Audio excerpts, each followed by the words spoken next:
Secrets of God's में मैं सिद्धार्थ ब्रह्मभट्ट आप सभी का एक बार फिर से स्वागत करता हूं।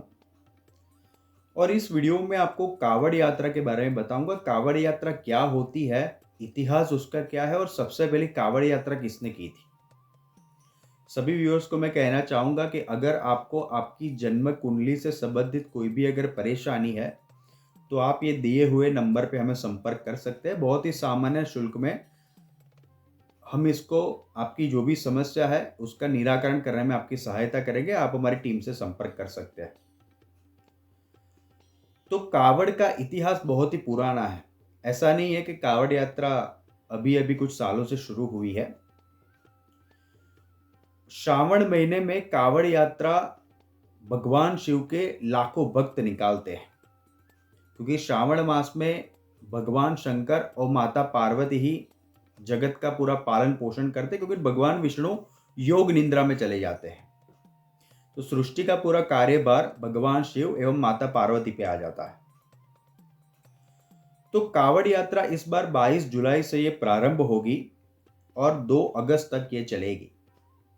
कावड़ यात्रा के नियम भी बड़े कठिन होते हैं। हालांकि अभी समयानुसार तो लोग बड़े साधनों का उपयोग करने लगे हैं, लेकिन आज से तकरीबन 50 से 75 साल पहले जो कावड़ यात्रा होती थी उसके नियम बड़े ही कठिन होते थे।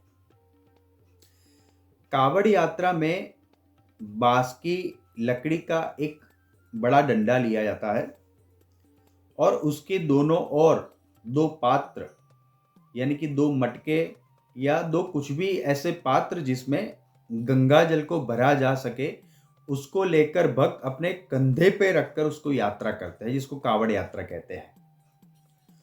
उस पात्र में गंगा जल लेने से लेकर उस गंगा जल को भगवान शिव को चढ़ाने तक की यात्रा कावड़ यात्रा है। इस पात्र को कावड़ कहते हैं, जो दोनों तरफ एक एक होता है। और इस यात्रा को कावड़ यात्रा, यानी उस बंदे को जो ये यात्रा कर रहा है भगवान शिव का भक्त, उसको कावड़िया कहते हैं। तो अभी हम ये जानते हैं कि सबसे पहली कावड़ यात्रा किसने की थी। मान्यताओं के अनुसार और हमारे पौराणिक धर्म ग्रंथों के अनुसार भगवान शिव के सबसे बड़े भक्तों में एक नाम भगवान परशुराम का भी आता है, जो भगवान विष्णु के अवतार माने जाते हैं। कहते हैं कि कावड़ यात्रा की परंपरा भगवान परशुराम से शुरू हुई और उन्हीं ने सबसे पहली कावड़ यात्रा की थी और कावड़ में गंगाजल भरकर उन्होंने भगवान शिव का अभिषेक किया था। भगवान परशुराम ने यह अभिषेक बागपत के पूरा महादेव में किया था। गंगाजल उन्होंने गढ़ मुक्तेश्वर से लिया था और पूरा महादेव का जो शिवलिंग है वहां पर उन्होंने गंगाजल भगवान को समर्पित किया था। कहते हैं कि तभी से कावड़ यात्रा की ये जो प्रथा है, उसका ये जो प्रचलन है वो चला आ रहा है। अभी उसके नियमों के बारे में हम बात करते हैं, क्योंकि उसके नियम बड़े कठिन होते हैं। जो लोग श्रद्धा से करते हैं इसको, वो पूर्ण विधि विधान से नियमों को पालन करते हैं, क्योंकि इनको पता है कि ये यात्रा श्रद्धा से करने पर, नियमों को पालन से करने पर भगवान शिव उनकी सारी मनोकामना को पूर्ण करेंगे और करते भी है। ये 100% सही है।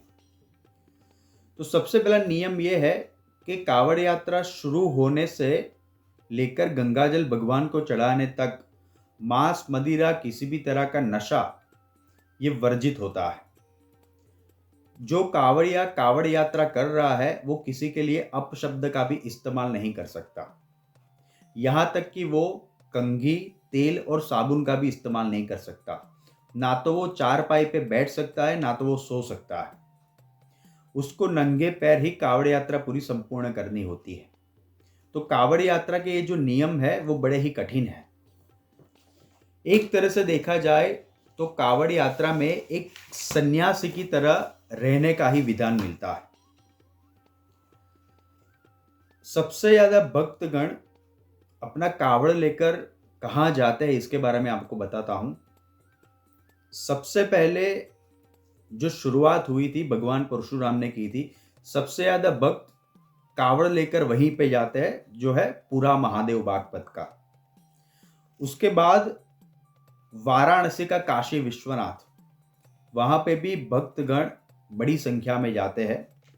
फिर है मेरठ का औगड़नाथ मंदिर, झारखंड का वैद्यनाथ और बंगाल का तारकनाथ मंदिर, यहाँ पर भी कावड़ियों की बड़ी भीड़ लगती है। तो ये हमारे कावड़ यात्रा का इतिहास है। भगवान परशुराम ने प्रचलन शुरू किया था, क्योंकि भगवान शंकर के सबसे बड़े भक्तों में भगवान परशुराम का नाम प्रमुख रूप से आता है। तो धन्यवाद, आप हमारे चैनल पे सब्सक्राइब करें और आप अपने कमेंट्स भी दीजिए। Thank you so much.